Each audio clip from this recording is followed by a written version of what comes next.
This video is about a Lausterin or listening exam. What was my experience of that exam? What kind of questions were there? How can you prepare for the Lausterin exam better? Can you do it by yourself? Can you do it online? What are some helpful videos or classes which you can take to go through your Lausterin exam? And how did I do it? So I will cover everything from start to the end, and I'm hoping that this video would be helpful to you. You will have, let's say, 5 or 6 or 7 sections, and each section will have questions. They are all multiple choice questions, although I have heard that they're going to change it, and instead of having it multiple choice, they would ask you to write down the whole answers or something. But let's see when that change would be finally applied. I don't know, I hope it's not, because that would make it more difficult. But for now, this is a multiple choice question, so you have 3 or 4 options, mostly 4 options. Each section is focused on one kind of interview. Let's say most of the questions are about interviewing. So once you interview, let's say, a school teacher, so then you would have 5 or 6 or 7 questions based on this interview with the teacher. Then the next question would be about you apply for a job as a retail worker, so then there are 6 questions or 7 questions based on the same interview. So there are like different sections, as I said. And don't worry though, you don't have to listen to the whole audio at once and then answer all the questions at once. So mostly, let's say I am interviewing a teacher, so then the first thing would be that they would introduce us that this is what is happening. You are an interviewer, you're a journalist, and you went to the school to interview the teacher, okay? And you are the journalist, and that's the teacher who you are going to be interviewing. So then after this, the first paragraph, or like, let's say, an audio clip for 30 seconds would be played, and then you can listen to the audio, and then there is a question, and there are 4 options, and you have to select the best answer that you think it is suited for the exam. The thing which I feel difficult or challenging is that you can listen to the audio only once. You cannot repeat the audio. That one time, if you miss your chance, then it's gone, because you cannot listen to the audio again. So they do give you 20 seconds or so before listening to the audio to just read the question, so you know which part you have to focus on. For example, if the teacher is talking about her challenges, and then the question is what is the biggest challenge of being a teacher, so then there are 3 or 4 options. So then the thing is, the teacher in this audio, like, they are very clever about it, cunning, I don't know what is the correct word to use here, but it's not so easy as in like the 4 options are very obvious. It's not like that. In fact, they try to make it very confusing, that the teacher will talk about 4 different challenges that she is facing, and then one of them maybe in the middle would be like, oh, but this is difficult, but this is the most difficult, and then she'd be like, you know what, this third one, this is even worse. So then you will have all those 4 as the options, that this is difficult, this is difficult, this is difficult. So then you have to choose which one is the most difficult. So you really have to know the language, you really have to know the ins and outs, and which words to focus on, what is making it worst, okay? So the 4 options are very similar. All the 4 options will have words which were being spoken in this audio clip, and then you have to choose the correct answer, and you can listen to it only once. This is the main exam, that you have to listen to the audios and then answer the questions. After this, you can pause for a while if you want. Like, if you want to take a break, like a mental break, you want to drink water and you want to eat something, and so then you, like, it doesn't go automatically on, which you would think it's normal, right? Of course it wouldn't automatically go on, but that's not the case. There is an exam where it goes automatically to the next one. That's Sprechen, but okay, again, let's focus on Lausterin, yes. So it doesn't automatically move forward to the next one, so you can like relax, you can drink, eat something, and then you can move to the next question.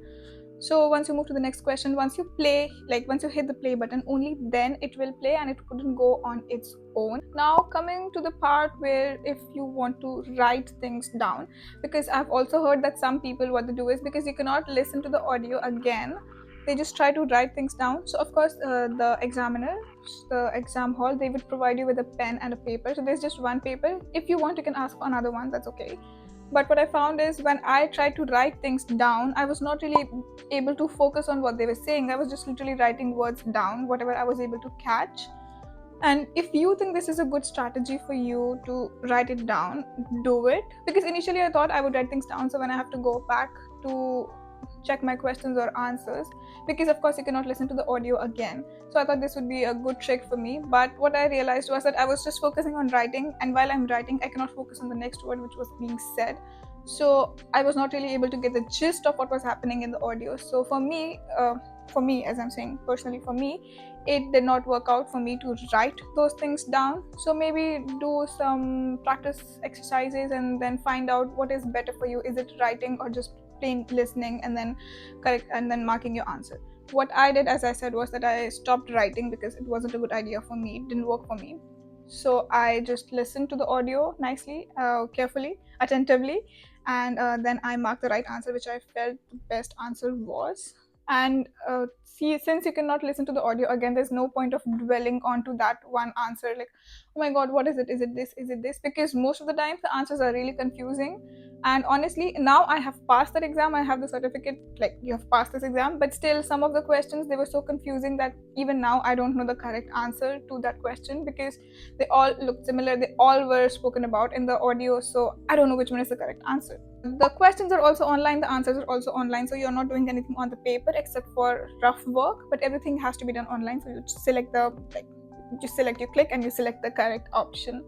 One more thing which was challenging was that I think nowadays with Facebook Reels and YouTube Reels and the 30 seconds Reels, it is very difficult for us to focus, to concentrate on something for 90 minutes. So the exam is for 90 minutes, and for me to be able to focus on those audios for 90 minutes, it was getting really difficult.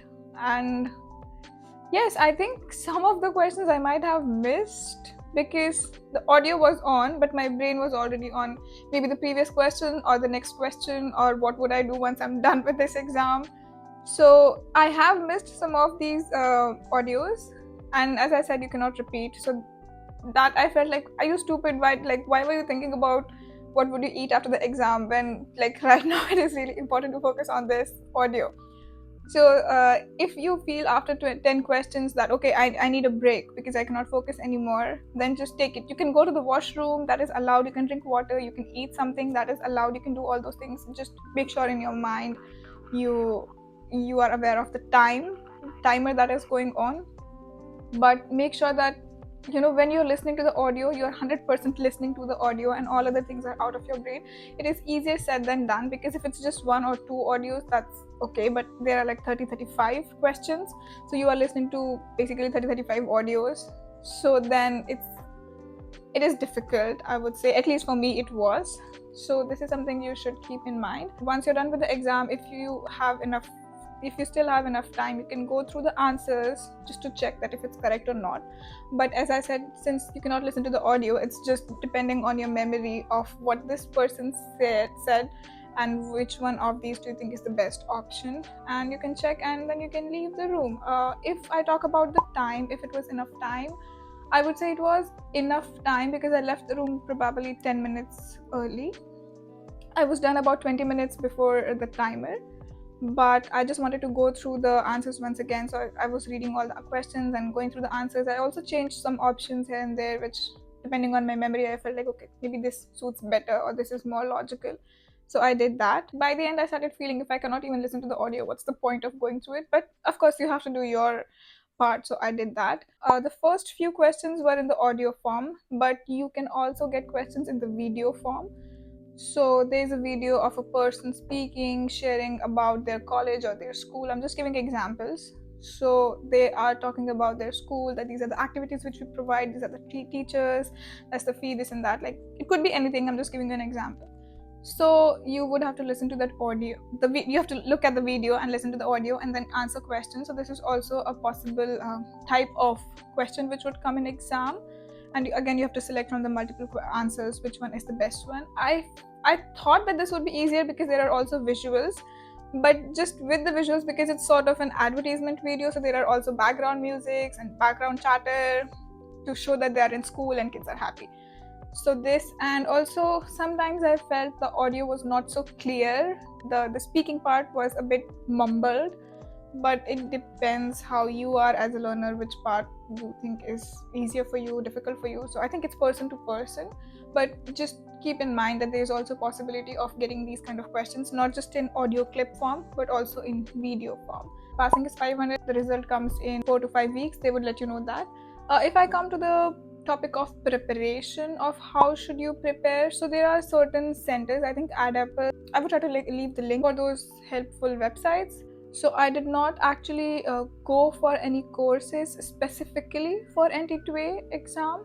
There are a lot of courses, if you just put on Google you would find it, but I did not do that.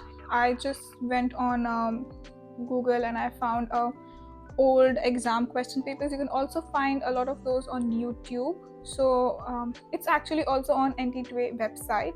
They share usually the last 3 years question papers. So they also share the questions and the answers. So you can actually, if you're preparing for Lausterin, you can listen to the audio. So it's actually in exam pattern form. I would also share a link for that and show you how it goes. So you can practice with that. If you pass that, if you pass the if you pass the 3 exams, then you can be a bit more sure, a bit more confident that okay, I passed those, so definitely I can pass this one as well. And of course on YouTube you will find even older exam questions, and there are some websites where you can practice your Lausterin. It depends on you how good your Dutch is, which level you're on, and what's your aim. If your aim is just to pass the NT2 exam because your work and all doesn't need Dutch, so then maybe you can just take one of those classes and which are focused on the exam, the NT2 exam, and not overall Dutch.